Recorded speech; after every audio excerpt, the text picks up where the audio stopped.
There's an effort underway at the state capitol to compensate innocent people who have been wrongly convicted.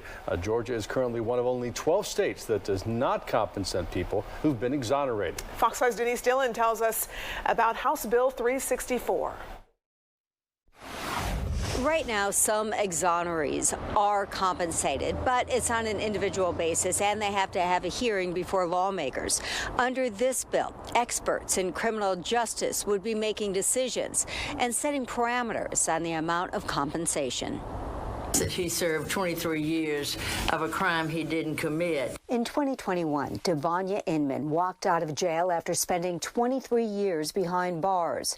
He was a free man after being wrongfully convicted of a 1998 murder. Many people think that the nightmare of wrongful conviction ends when an innocent person walks out of prison, but unfortunately that's just not the case. And then they come out, they don't have any money, they don't have housing, they don't have health care. There is now a bill going through the legislature that will compensate Inman and others like him to help them rebuild their lives.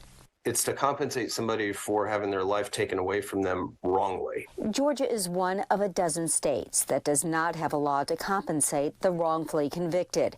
Currently, there is a way for exonerees to get compensation, but it's long and difficult and many say often unfair. What I'm trying to do is to reform the system so that we have a panel of experts that can evaluate if the person is innocent, and then if that person is innocent, to make a recommendation in terms of compensation. The amount of money between $50,000 to $100,000 for every year they were behind bars. I served almost 18 years in prison for a crime in which I did not commit.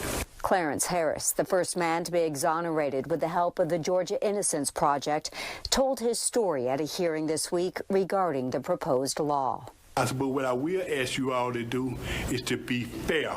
The bill has already passed through the House and is making its way through the Senate.